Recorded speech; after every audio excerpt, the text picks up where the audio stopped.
Bismillahirrahmanirrahim. Assalamualaikum warahmatullahi wabarakatuh. Selamat pagi adik-adikku semua. Perkenalkan, nama saya Paula Anis Halami. Saya dari program studi pendidikan ekonomi semester 6 kelas B. Jadi pada pembelajaran kita pagi hari ini, kita akan mempelajari materi terkait dengan anggaran pendapatan dan belanja negara atau APBN dan anggaran pendapatan dan belanja daerah atau APBD. Oke, langsung saja. Adapun standar kompetensi dari pelajaran ini yaitu memahami APBN dan APBD. Adapun indikator yang akan kita pelajari itu ada pengertiannya, ada fungsi, tujuan, mekanisme, dan lain sebagainya. Selanjutnya di sini ada tujuan pembelajarannya, itu secara keseluruhan siswa mampu untuk mendeskripsikan, menyebut, jelaskan, serta menganalisis seluk-beluk dari APBN dan APBD. Oke adik-adik, kita masuk langsung ke materi. Yang pertama itu pengertian APBN dan APBD. Mungkin ada yang sudah mengetahui gitu ya, apa itu APBN. Di sini saya akan menjelaskan sedikit bahwa APBN atau Anggaran Pendapatan Belanja Negara merupakan sebuah catatan yang berisi tentang penerimaan dan pengeluaran negara dalam jangka waktu 1 tahun yang disetujui oleh Dewan Perwakilan Rakyat. Nah, biasanya dimulai dari 1 Januari sampai 31 Desember. Selanjutnya ada pengertian APBD, di mana APBD merupakan wujud dari pengelolaan keuangan daerah yang berisi tentang penerimaan dan pengeluaran daerah dalam jangka waktu 1 tahun. Nah, selanjutnya kita masuk ke fungsi APBN dan APBD. Di sini ada beberapa fungsi dari APBN dan APBD. Yang pertama itu ada fungsi alokasi, di mana fungsi alokasi ini diharapkan APBN dan APBD itu dalam menyalurkan dana atau keuangan yang ada di APBN maupun APBD dengan tujuan untuk mengurangi pengangguran, mengurangi kemiskinan, pemerataan pembangunan, dan lain sebagainya. Contohnya seperti pembangunan jalan, terus rumah sakit, sekolah, dan lain sebagainya. Nah, selanjutnya di sini ada fungsi distribusi. Ini itu ada fungsi distribusi, di mana fungsi distribusi di sini itu lebih mengedepankan pada asas keadilan, di mana diharapkan dapat terjadi pemerataan pendapatan di masyarakat. Misalnya kayak disalurkan dalam bentuk subsidi BBM, terus ada PKH dan lain sebagainya. Yang ketiga itu ada fungsi stabilisasi, di mana baik APBN maupun APBD itu diharapkan dapat menjaga stabilitas perekonomian negara. Selanjutnya ada fungsi perencanaan, di mana APBN maupun APBD itu dapat dijadikan sebagai pedoman dalam merencanakan program-program pemerintah maupun bagaimana pengelolaan keuangan negara itu sendiri dilaksanakan. Terus ada fungsi pengawasan, di mana baik APBN maupun APBD itu dapat dijadikan sebagai tolak ukur nih dari kinerja pemerintah. Apakah kinerja pemerintah itu baik ataukah buruk, ataukah sesuai dengan sasaran ataukah tidak gitu.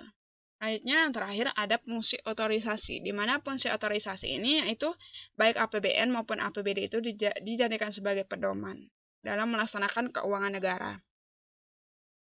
Selanjutnya kita masuk ke mekanisme penyusunan APBN maupun APBD. Pasti teman-teman penasaran, adik-adik penasaran pasti, bagaimana sih mekanisme penyusunannya?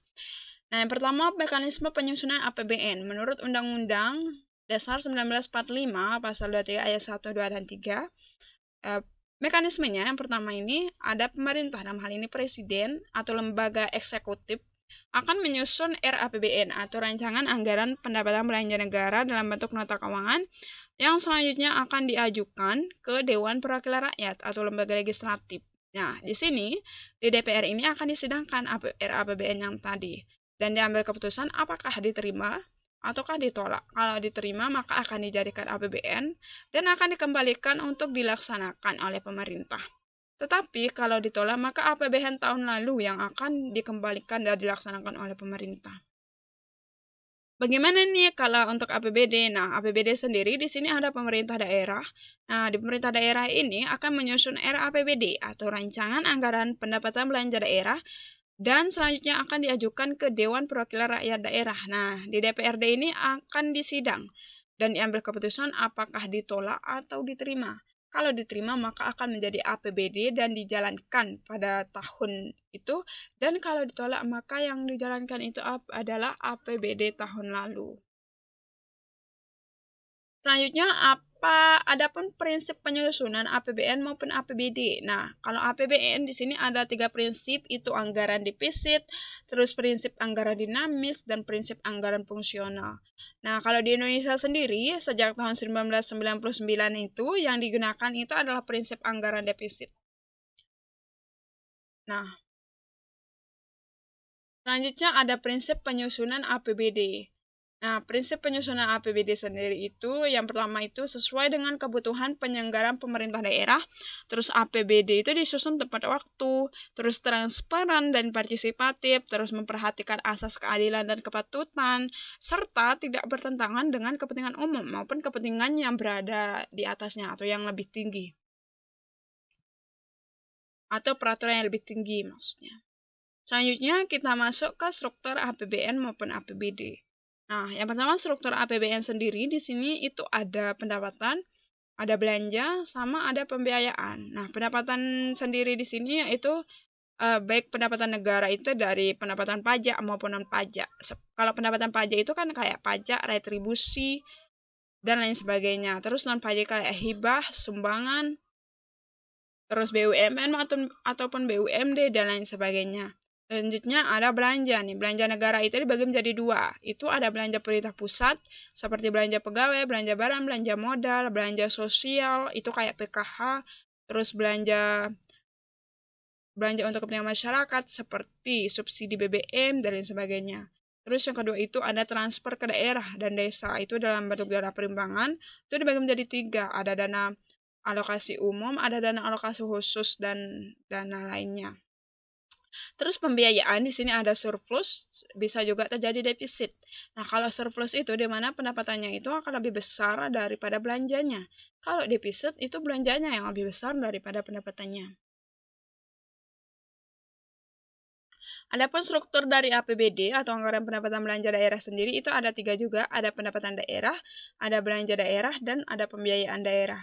Kalau pendapatan daerah itu didapat dari mana? Nah, itu ada pendapatan asli daerah, itu seperti ada pajak daerah, retribusi daerah, dan lain sebagainya. Terus ada dana perimbangan, itu dana perimbangan itu misalnya seperti dana bagi hasil, dana alokasi umum, dan dana alokasi khusus. Ini didapatkan dari pemerintah pusat.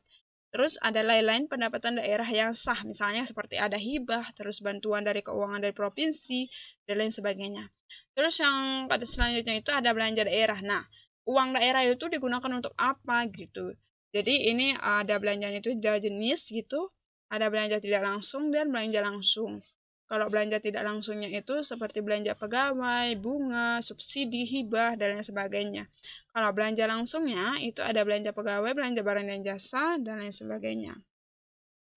Selanjutnya ada pembiayaan daerah, itu ada penerimaan pembiayaan, ada pengeluaran pembiayaan.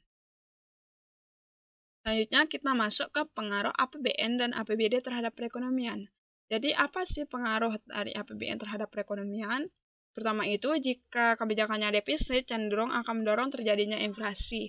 Tetapi jika surplus itu cenderung mendorong terjadinya deflasi atau penurunan harga. Terus yang ketiga itu dapat meningkatkan pertumbuhan ekonomi masyarakat, terus dapat menciptakan kestabilan keuangan atau moneter, dan lain sebagainya. Intinya, kita berharap bahwa APBN itu dapat menjaga stabilitas perekonomian negara. Nah, lalu apa sih pengaruh APBD terhadap perekonomian?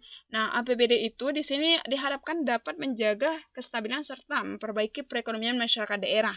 Nah, jika nih APBD mampu meningkatkan pertumbuhan ekonomi, maka dapat meningkatkan kesejahteraan masyarakat serta dapat meningkatkan jumlah investasi masyarakat daerah dan nasional atau potensi daerah tersebut sehingga perekonomian daerah tersebut akan lebih meningkat lagi. Tadi penjelasan terkait materi, selanjutnya mari kita simpulkan bersama sebelum kita menutup pembelajaran. Jadi APBN adalah rencana keuangan tahunan pemerintah negara yang dibuat oleh pemerintah atau lembaga eksekutif negara dan disetujui oleh DPR RI atau lembaga legislatif. Sedangkan APBD adalah rencana keuangan tahunan pemerintah daerah yang dibuat oleh pemerintah atau lembaga eksekutif daerah yang disetujui oleh DPRD. Jadi masa waktu berjalannya itu selama 1 tahun dan batas waktu pengesahannya itu minimal 2 bulan sebelum tahun berjalan gitu. Jadi itu adik-adik terkait dengan kesimpulan pembelajaran kita pada pagi hari ini. Sebelum kita menutup, marilah kita sama-sama melapaskan hamdalah. Alhamdulillahirabbil alamin. Terima kasih ya. Assalamualaikum warahmatullahi wabarakatuh.